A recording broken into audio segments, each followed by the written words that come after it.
Sorry, আজ আপনাদের অনুরোধ আমি রাখতে পারবো না। আসলে আসলে আমার শরীরটা খুব একটা ভালো নেই। আমি এখানে আসতামও না যদি না রিক আমাকে অনুরোধ করতো।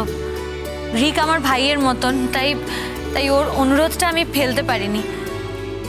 তবে আমি আসবো, আমি ভবিষ্যতে নিশ্চয়ই আবার আপনাদের সামনে আসবো, আপনাদের গান শোনাবো।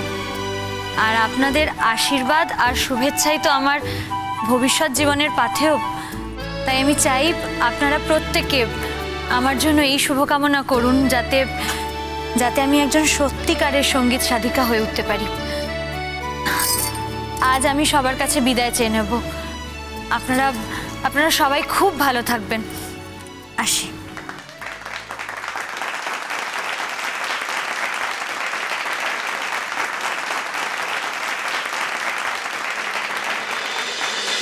আচ্ছা, বলছি যে মনে হলো মেঘলা আবার ভেতর দিকে গেল কেন? মানে হ্যাঁ, ওই হয়তো একটু জল খাবারের ব্যবস্থা করেছে, তাই। আচ্ছা, এখনই হয়ে যাবে। আচ্ছা আচ্ছা। মেঘলা, তোমার গানে প্রেমিকদের হৃদয় পুড়ে যায়। তোমার গানে প্রেমিকদের হৃদয় পুড়ে যায়। তোমার গানে শিহরণ এলো খোদ অ্যাঙ্কারের গায়ে। একটা জোরে হাততালি আরো একবার মেঘলার জন্য।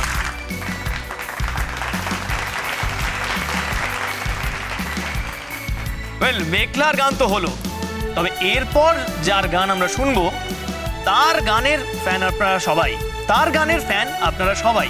টেলিভিশনের পর্দায় তাকে আপনারা দেখেছেন ইউনিভার্সিটিতে গত বছর গানের প্রতিযোগিতায় তিনি কিন্তু শীর্ষ স্থান অধিকার করেছিলেন। এই কৃতি ব্যক্তি যাকে এরপর ডেকে নেব মঞ্চে, তিনি আপনাদের সবার প্রিয় কৃতি ঘোষ। কৃতিকে মঞ্চে ডেকে নেব।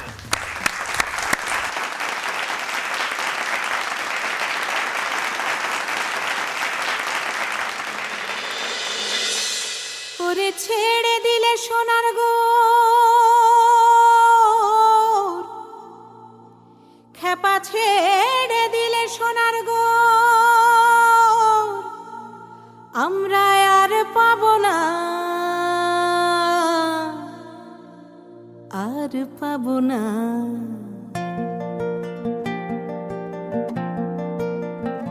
তোমায় হৃদ মাঝারে রাখিব, ছেড়ে দেব না। তোমায় হৃদ মাঝারে রাখিব, ছেড়ে দেব না।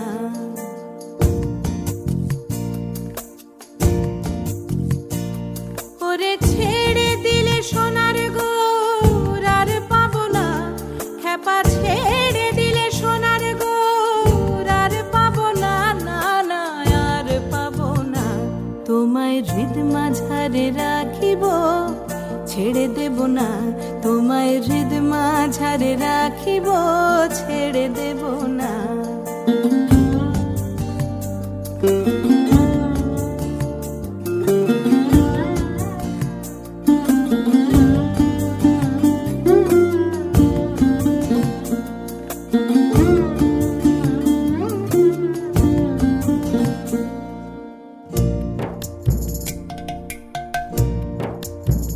ভুবন মোহন গোরা কোন মনি জনার মনোহরা। ভুবন মোহন গোরা কোন মনি জনার মনোহরা, মনি জনার মনোহরা। ওরে রাধার প্রেমে মাতোয়ারা, চাঁদ গৌর আমার রাধার প্রেমে মাতোয়ারা। ধুলায় যায় ভাই গড়া গড়ি, যেতে চাইলে যেতে দেব না, না না না। যেতে চাইলে যেতে দেব না, না না যেতে দেব না। তোমায় হৃদয় মাঝে, তোমায় হৃদয় মাঝে রাখিব, ছেড়ে দেব না। তোমায় হৃদ মাঝারে রাখিব, ছেড়ে দেব না।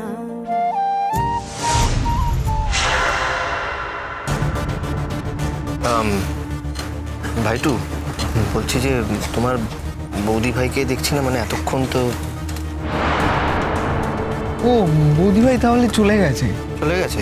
হ্যাঁ, মেঘলাদির প্রথম গানটা শুনেই হয়তো চলে গেছে, সেরকমই কথা ছিল। বাড়িতে একটু প্রবলেম চলছে তো, মায়ের শরীরটা খারাপ, তাই বৌদি ভাই বাড়ি ফিরে মাকে ওষুধ খাওয়াবে। আমি ড্রাইভারকে সেরকমভাবেই বলে রেখেছি, বাড়ি থেকেই ঠিক ছিল। ভাইটু, বলছি এবার কিন্তু সত্যি দেরি হয়ে যাচ্ছে। তুমি একবার ভেতরে যাবে, ভেতরে গিয়ে মেঘলাকে বলবে যে ও যাতে বাইরে চলে যায় তাড়াতাড়ি, আমি বাইরে ওয়েট করছি। আপনি অন্য কারোর গান শুনবেন না? না, সেটা সম্ভব হবে না, একটু তাড়া আছে। ওকে ওকে, আমি দেখছি। আপনি বরং হলের বাইরে গিয়ে দাঁড়ান, আমি মেঘলাদিকে পাঠিয়ে দিচ্ছি।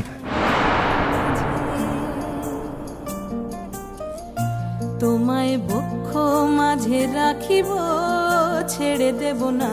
তোমায় হৃদ মাঝারে রাখিব, ছেড়ে দেব না।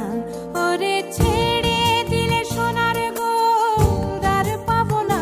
খেপা ছেড়ে দিলে সোনার গৌর আর পাবো না, না না আর পাবো না। তোমায় হৃদ মাঝারে রাখিব, ছেড়ে দেব না। তোমায় বক্ষ মাঝে রাখিব, ছেড়ে দেব না। তোমায় হৃদ মাঝারে।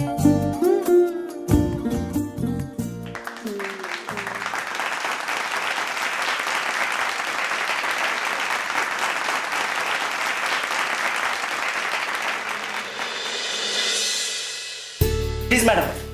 এসব আবার কেন? আমি তো চলে যাব এক্ষুনি। আচ্ছা বলছি, তোমরা কেউ রিককে দেখেছো? হ্যাঁ ছিল তো, একটু আগেও তো ওদিক থেকে এদিকে আসতে দেখলাম। আসেনি এখনো? না, এখনো তো আসেনি। আচ্ছা তোমরা তোমরা একটা কাজ করতে পারবে, ওকে একটু বলে দেবে যে আমি চলে যাচ্ছি। আচ্ছা ম্যাডাম, আমরা এক্ষুনি ডেকে আনছি। ও বোধ হয় আপনার সঙ্গে দেখা করার জন্যই আসছিল।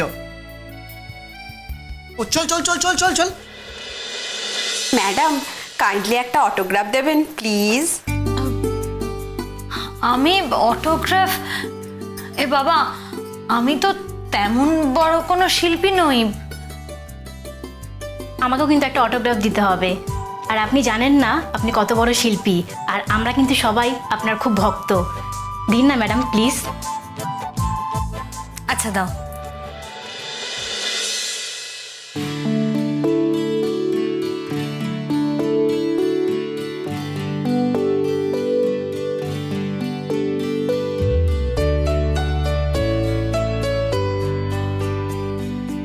এই নাও। Thank you madam.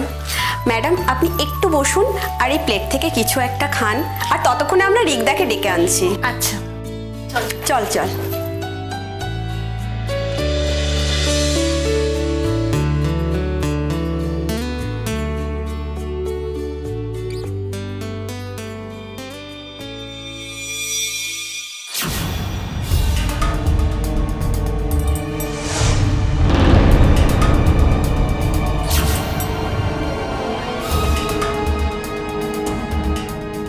কেমন আছিস? তুই তুই এখানে কি করছিস? আমাকে আশা করিসনি তাই না? একটু আগে মল্লিকাকে দেখলাম। মল্লিকার সাজগোজ, পোশাক আশাক একদম অন্যরকম ছিল। আর আর এই তো আমার সেই চেনা দিদি ভাই। ও ঠিক যেমন ভাবে সাজতো তেমন ভাবেই সেজেছে এখানে।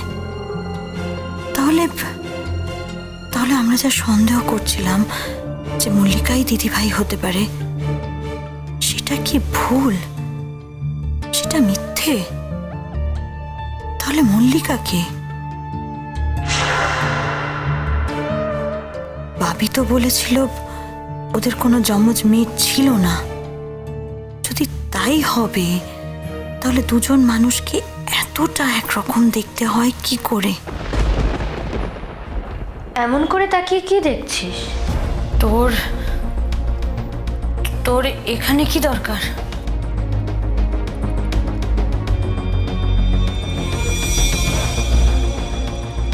আমি তো দিদি, তুই আমার ছোট বোন হোস। তুই কেমন আছিস দেখতে ইচ্ছে করে না, তাই তো চলে এলাম। 1 মিনিট দাঁড়া।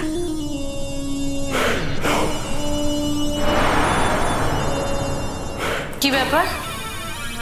দরজা বন্ধ করছিস কেন হঠাৎ? মেঘলা, তোর সাথে আমার কিছু জরুরি কথা আছে, তাই আমি চাই না সেই কথাগুলো আর অন্য কেউ শুনতে পাক। শোন দিদি ভাই, তোর সাথে আমার কোনো জরুরি কথা নেই। তুই এখন এই ঘর থেকে যা। ঘরটা কি তোর একার? কি ব্যাপার বলতো? তুই জানলি কি করে আজ আমার এখানে প্রোগ্রাম আছে? তোর খবর রাখাই তো আমার কাজ। কি বলতে চাইছিস তুই? যেটা বলতে চাইছি সেটা বলে দিয়েছি, আর তুই বুঝতেও পেরেছিস। শোন দিদি ভাই, আমার মনে হয় তোর এখন এই ঘর থেকে চলে যাওয়াটাই উচিত। না হলে আমি এমন চিৎকার করব যে বাইরের প্রত্যেকটা লোক ঘরে চলে আসবে, আর ওরা চলে এলে তোর কি অবস্থা হবে তুই বুঝতে পারছিস তো? কেউ আসবে না তো? নদী